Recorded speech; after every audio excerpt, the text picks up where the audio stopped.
Bloomberg put up an article that now tallies the Trump fortune up to $1.4 billion. Since he took office in a year. In 1 year. The piece kind of highlighted political bribery between like Justin Sun and Trump as one example, where he invested $75 million into World Liberty Finance, became the advisor of World Liberty Finance, even though he was undergoing a case in the US, and managed to get pardoned. But that's not the crazy part. The crazy part is that in the World Liberty Finance agreement, Trump and his family keep 75% of that investment. So it goes straight into Trump's pockets, which blew my mind. On this week's episode and our first episode of 2026, we talk about the political landscape and the crypto ecosystem and the intersection of the two, which you'd be surprised how much there is. And then we look into Venezuela, Iran, Greenland, Minnesota, and Davos and what's going on there. But again, this is not financial advice. We started a new trading competition and I have finally allocated my $100 this week. I was not ready in the previous weeks, but you'll have to stay tuned for that. And if you love us, please like, subscribe, and share, even if you don't love us, because it really helps us grow. Or if you only like one of us, like, subscribe anyway. Yeah, and share.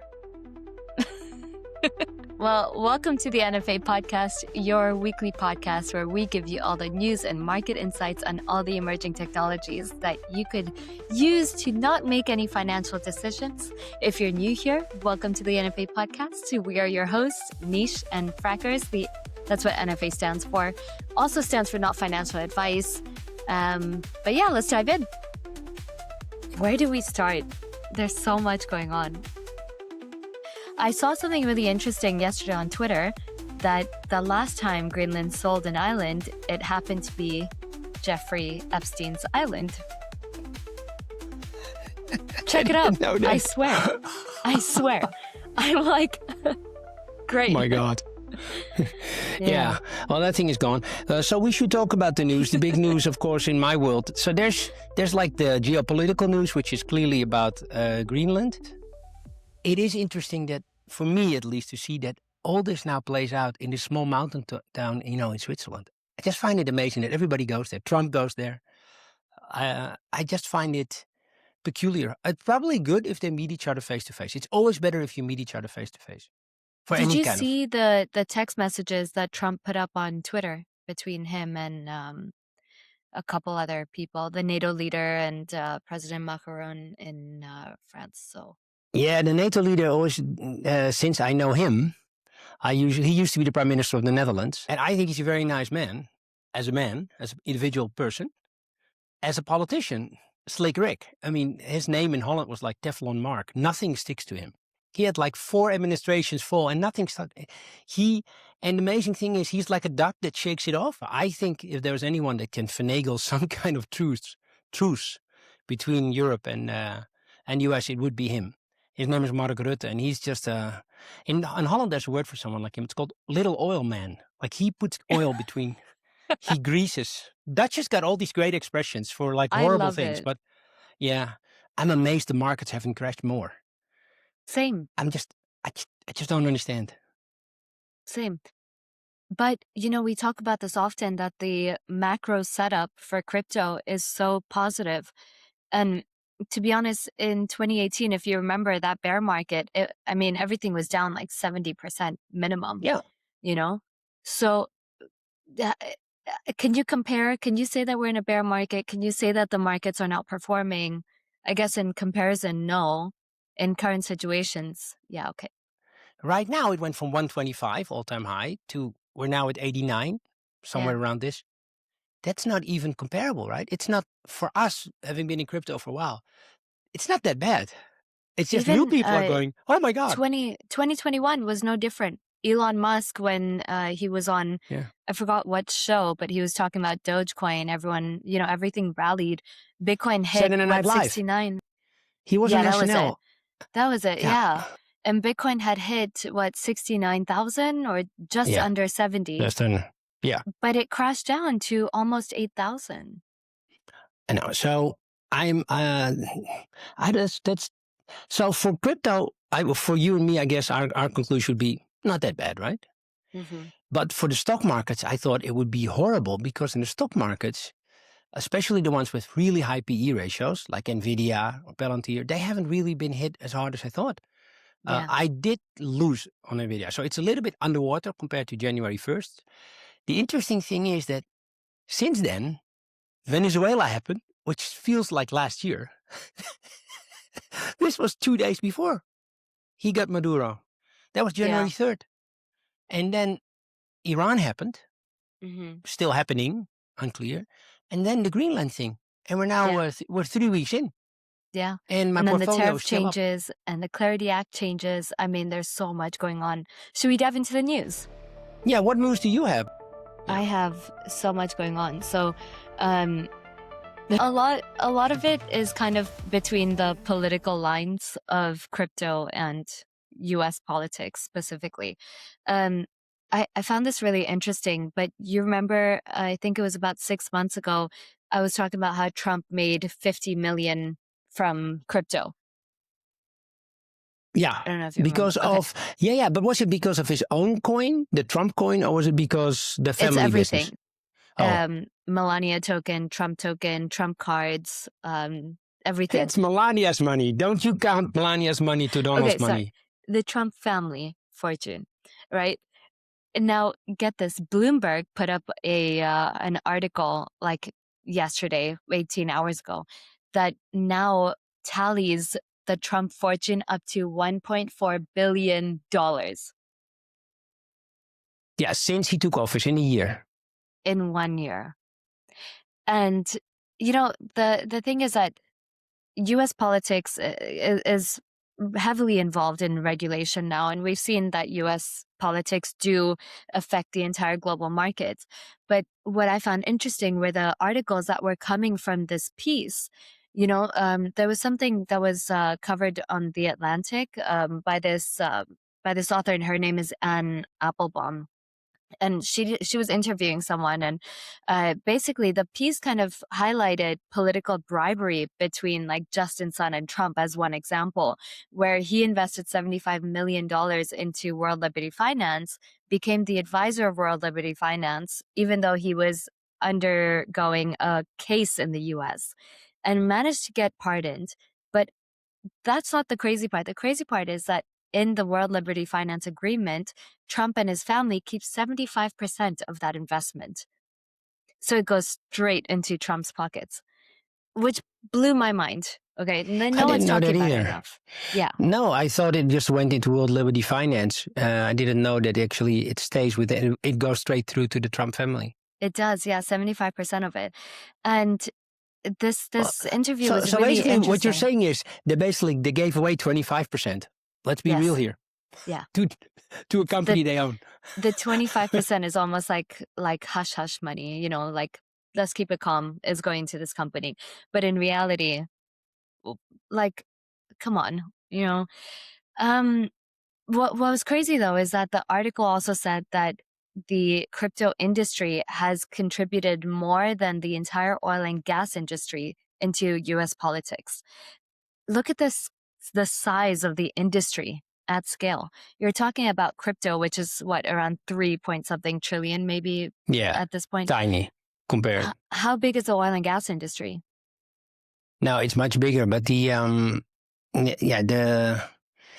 thing is they don't really need to lobby anymore because they already had it, right? The Republicans are already owned by the oil and gas industry. So that's why crypto still had to buy favors. $130 million has been put into this influencing congressional races. Now with not the that much, though. midterms. Seriously, it's not that much because I remember that in the US, the energy sector, manufacturing, car manufacturing, the automotive industry, and agriculture are in the hundreds of millions, all of them. It's just how they donate to their super PACs to the different parties. Yeah. That whole system, of course, in the US is completely corrupt. I mean, clearly. It's insane. It's insane. But it's quite interesting because now with the midterms, we're seeing that again, where they're pushing their own political parties and agendas, and it does have a really big influence. It really does. I don't know if you heard, but Mayor Eric Adams launched a token, the NYC coin, and it basically rugged. It reached almost 650 million market cap, and then dropped to 100 million within minutes. The Now, former mayor of New York. yes, yeah. The new one is a communist, so Well, hey. Now, Eric Adams said that the asset was, and I quote, built to fight the rapid spread of anti-Semitism and anti-Americanism. And he urged people to buy it. But according to Bubble Maps, the liquidity was withdrawn in an unusual pattern. The timing and size of the movements, they claim, was pre-planned. And a lot of projects purchased the NYC token really early and then moved it out of the pools rapidly. hey, but what a great brand the NYC token is. I mean, I must say one thing. What a beautiful name, the NYC token. But what is it? A token that's fought anti-Semitism and anti-Americanism at the same time. If you look at this podcast and you look back at all the episodes, I'd say maybe every 6 weeks, I talk about some celebrity or some well-known figure launching a token and it gets rugged. This has happened so many times. Why do we not learn? It's driving me insane. So greedy people will make stupid mistakes about money all the time. And that's what's happening. You know what my issue is? That, again, this leads into like that interview with, The Atlantic, where it just gives a negative stigma to the crypto industry. And this is, again, a politician. This is now the third one that has launched their own meme coin, rugged it, and who do the people go to? I feel bad, but at the end of the day, I mean, I'm sorry, but I cannot make it more clear. Do not buy a token that's from a celebrity. Just don't do it. I have a caveat. Unless we become famous, then you should buy our token. We will launch one and it will be completely different. We have to think of a token then. The NFA token. And the name says it. It's not financial advice. Not financial advice. Our token fights against financial advice. That's what our token fights. And anti-Semitism. That too. Oh, man. Yeah, at the same time. Yeah, we should do that, the NFA. The A stands for anti. So what other news do you have?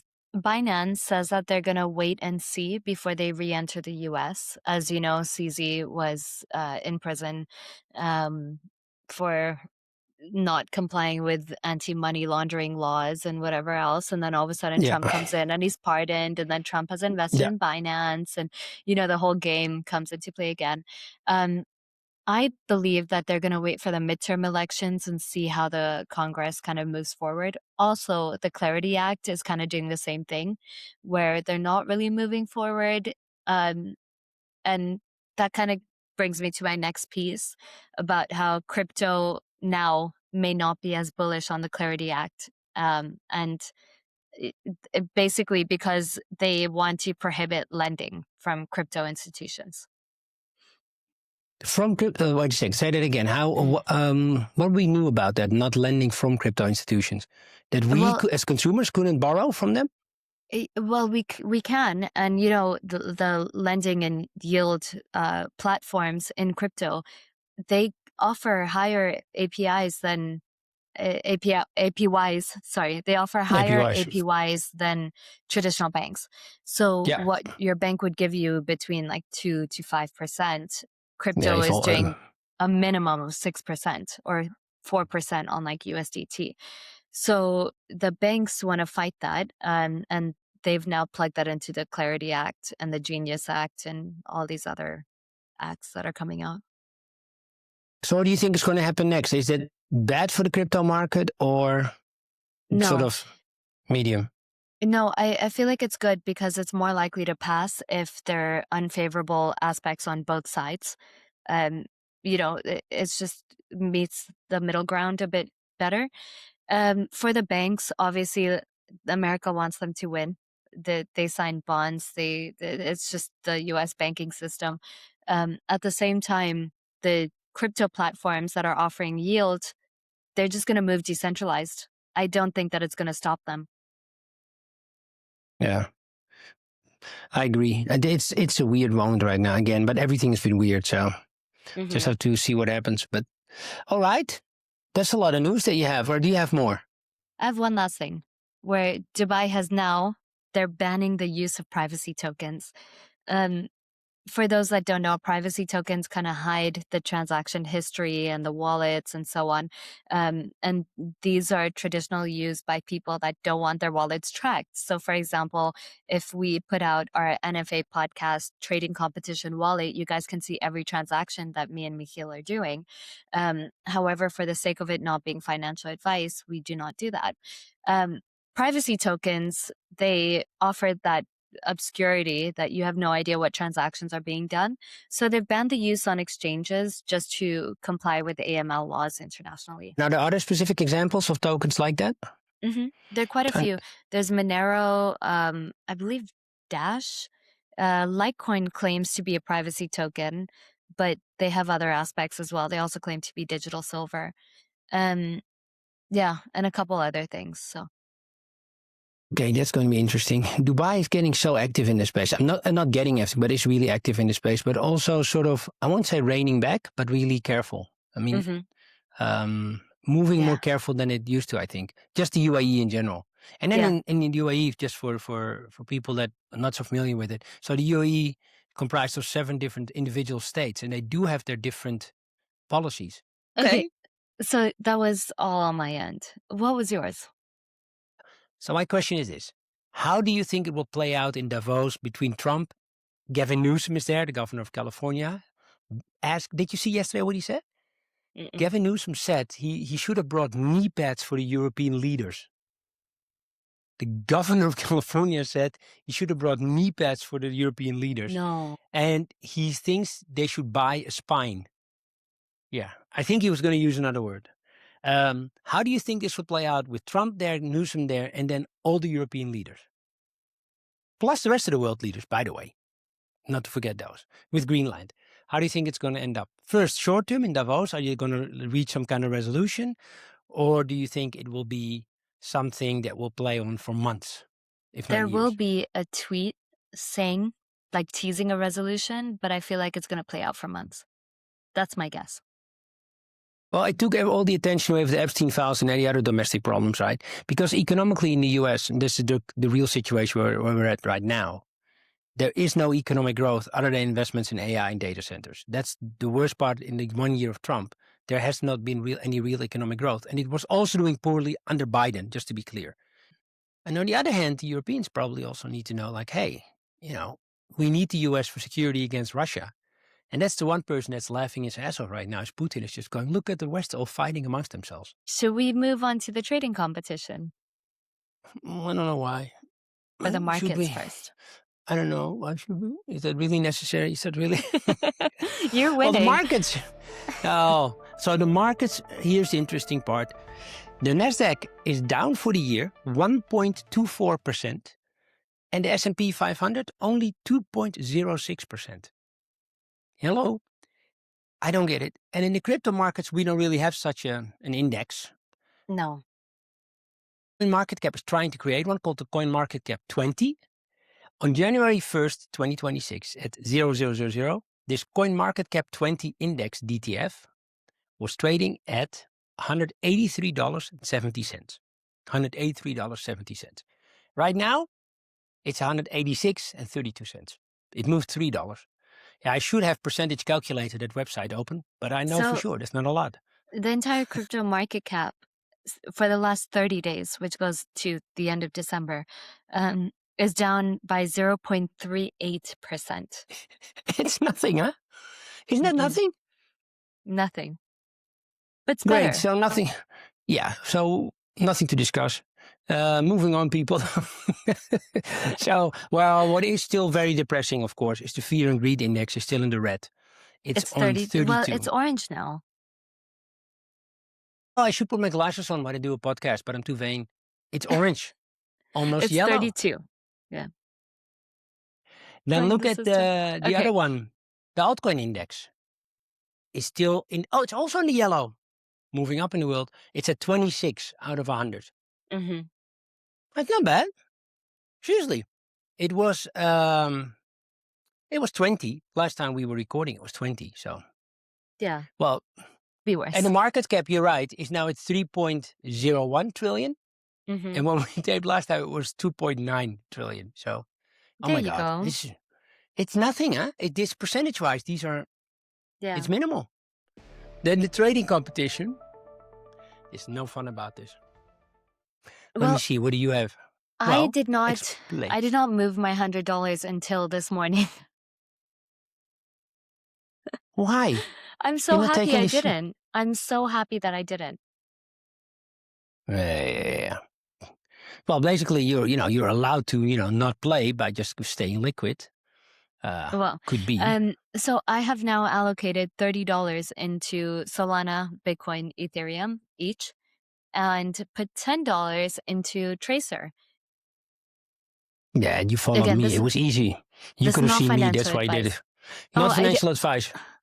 I didn't Yeah. even notice that you had that. Okay. She's such a liar. People, she knew that. Just to be clear, we are nothing but transparent. I told you I did great on Tracer last week. So I bought Tracer January 1st. It's my own token, so my own project. I bought it at, where is it? 0.0007. 65213. So 0.6 of a cent, just to be clear. Mm-hmm. Yeah, it went up to 0.001195, which is a little bit more than a tenth of a cent, which is an increase of 83%. So Wow. the $18 I put in there are now $33. But what I found personally more interesting, my Nvidia and Broadcom, my big bets on AI infrastructure that I still bought again this year, are down 4.3% and 5.8% respectively.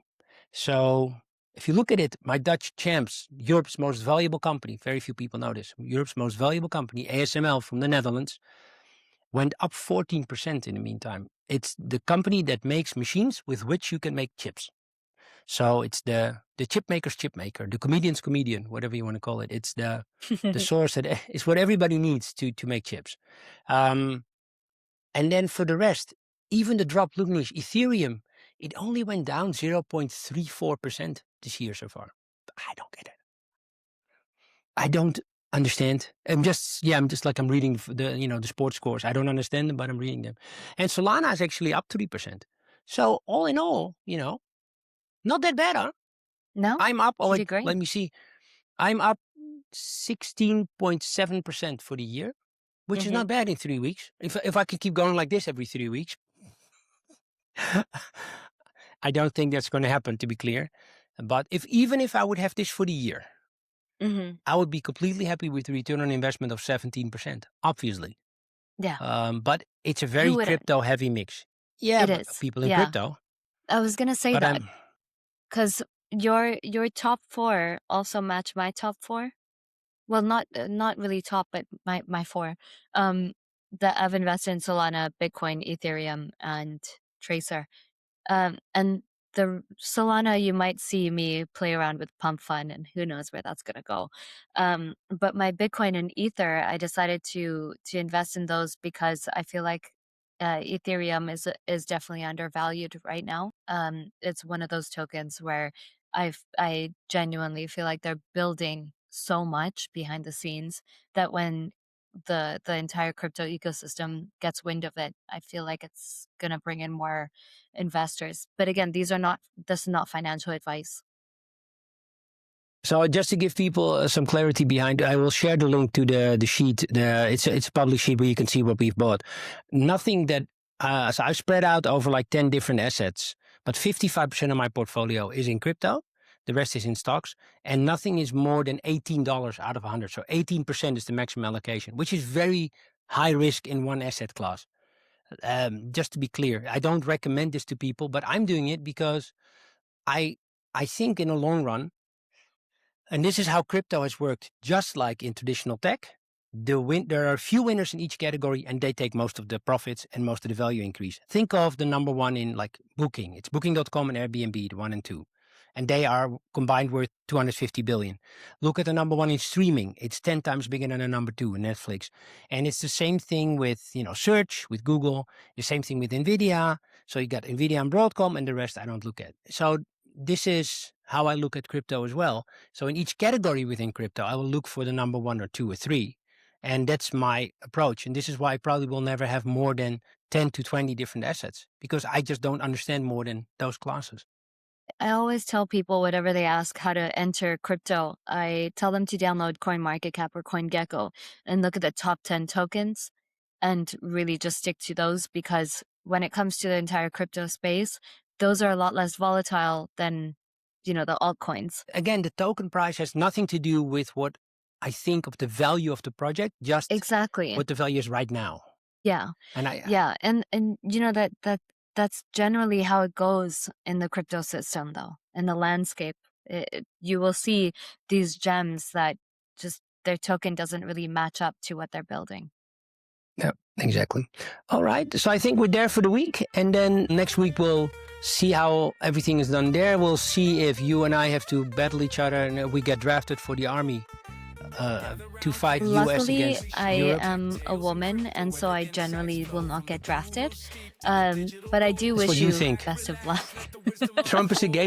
President Trump is a game changer. He's going to look over those little details, like can you fight? We're looking at skills, capabilities. We're not looking at how you were born, but what you can do in performance-wise.